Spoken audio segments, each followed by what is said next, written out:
War is so common, it's hard to imagine a time in history class that doesn't cover at least one major war and several bloody battles. On D-Day, 1944, Allied troops arrived on the beaches of Normandy in northern France under the leadership of General Dwight Eisenhower.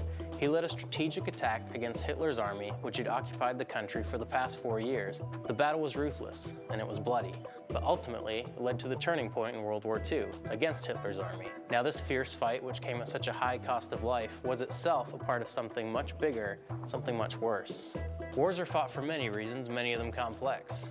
When we mention slavery or the Holocaust, it's hard to deny that there are things in this world that are worth fighting for. But did you ever stop to ask yourself why there are things like slavery and the Holocaust to begin with?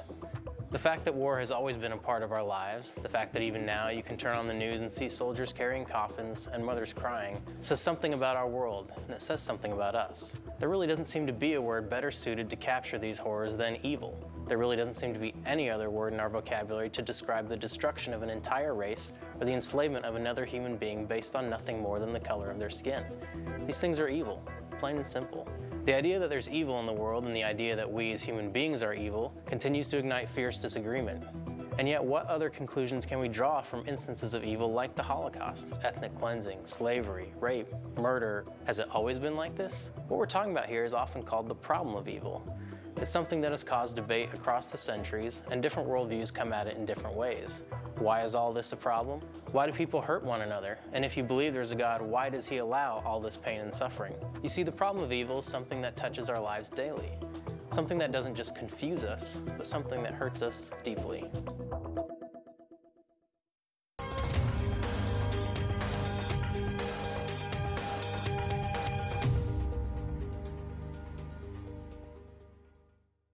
We're joined once again by Stuart McAllister. Stuart, thanks for being here again. You're welcome.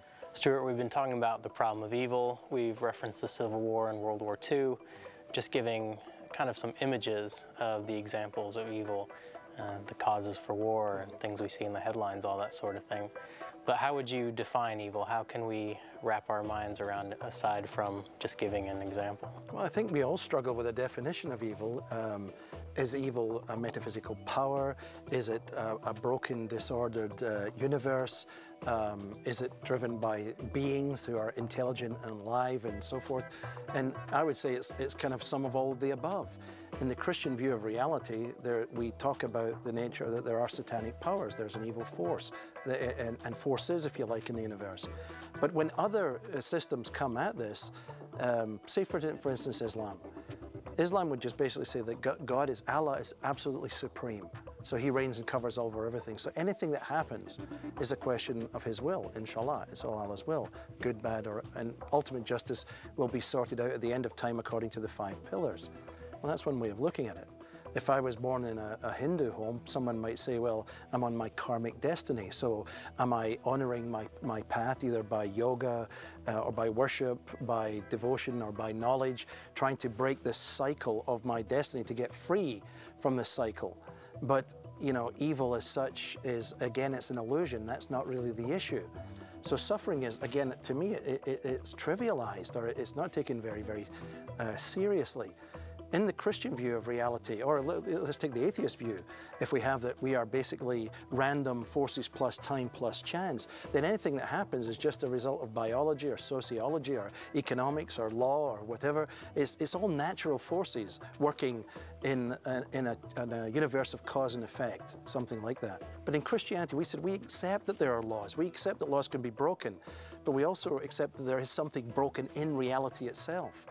There's something broken in me. Something broken in the cosmos, and that combined together, these things affect a damaged universe. And there is a malevolent force. The Bible identifies the character of Satan, evil, and Lucifer, and angels. So there are beings also of enormous power and enormous intelligence. Now, they're not the whole show. They're a part of the show. But they do influence this agenda.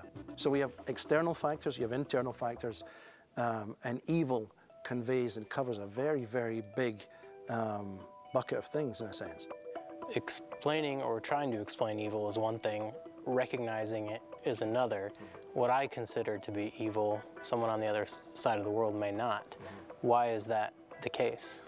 Well, that's very important, because during, say, the Nazi era, when the Nazis had basically defined that Jews and Slavs were non-people, it was totally within the Nazi worldview. And I don't mean that all Germans agreed with this, they certainly didn't, but to destroy an entire people was legitimate within their worldview. So when Adolf Eichmann was put on trial in Jerusalem, he thought he had done his duty.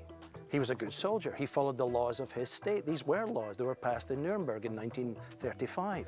So the very fact that whole families were being taken from their homes, mothers and children, they were being separated on arrival at Auschwitz, their little teddy bears and all their toys, whatever was taken off, their prosthetic limbs removed and gathered, the women's hair shorn off, their teeth maybe gathered and put in the Reichsbank, and then shoved into a chamber where they were gassed with Cyclone B, and then moments later they were being incinerated. And nobody within the system would call it evil, because to them they were following out the worldview. Well, that is profoundly different. Now, as a Christian, I would say that every one of those Jewish men, women, and children were made in the image of God, by God, and for God. They had dignity, and they have intrinsic value, and that was a violation.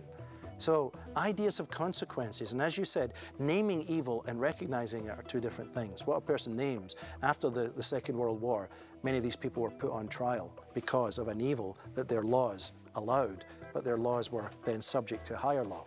You mentioned that in dealing with evil, we have to deal with good. So we're going to have to define good in order to define evil. How do we even begin to do that? Well, when we come to anything, you see, we immediately get into the territory of evil. We get into other issues like morality and ethics. And you've asked me that question, what is good and who says so?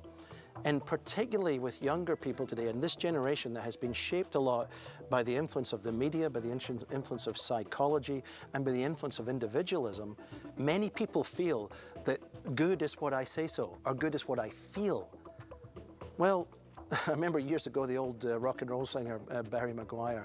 He'd become a Christian, and this was after he had written the song Eve of Destruction about the 60s and the dropping of the bomb and all this kind of stuff. And he says that even the cannibal knows that it's wrong to eat someone else, because on his fingers it says, "Don't bite me." In other words, he doesn't want to be eaten himself. And there's a sense of a moral consciousness that's within us, and we can suppress that. But the danger is that when we call bad good and good bad, and we get confused about evil, then we really are problems. Young people sometimes are asked today in universities, was the Holocaust wrong? And people say, well, it's not my culture. If I was there at the time, I may have done that. That shows that we are losing our moral bearings. It's either objectively really wrong and evil, or it's not. And I would say when you look around at these type of things, we look around at the Civil War, we look around at slavery, we look around at sex trafficking with children, these are pronounced evils. That's what they are. And unless we know what the good is, we can't therefore stand and resist these things, and we may succumb to them ourselves out of ignorance or apathy. So how does the Christian respond to both good and evil? And when I ask that, I think of both how, the things man is doing to one another, but as we mentioned earlier, natural disasters. How can a Christian explain both forms of evil? A Christian would look at this in several ways. First of all, that God is, in the beginning, God. God is sovereign, God is over all. But we also go back to the narrative and we remind ourselves that something occurred in space-time, real history, that brought a disorder into the creation. This is a law-governed universe, but it's a damaged universe. So things happen. The creation itself is damaged. We see that in Romans chapter 8. Francis Schaeffer talked about 4 deaths that happened to a person. When men and women disobeyed God, they died, first of all, theologically. So they died to the ultimate connection with the universe. But they died internally. They died within their spiritual death, so there was a psychological alienation within. But thirdly, they died socially, because there was an alienation immediately towards their neighbor, the people that were next to them. And then fourthly, they died in their relationship towards the physical world. So I think that process of death, and death being the result of the fall and the result of sin, has affected all of creation, all dimensions of existence. And Christianity comes back and recognizes the death problem in all dimensions of existence, and brings back to us an answer that brings life by reconnecting us to God, life within, and life to connect with my neighbor, and then life to relate properly to the environment and the world in which I'm placed. So to me, it's a holistic answer that covers all the bases. Well, great answers, Stuart, to a very difficult and emotional question. And thanks again for being here. You're welcome.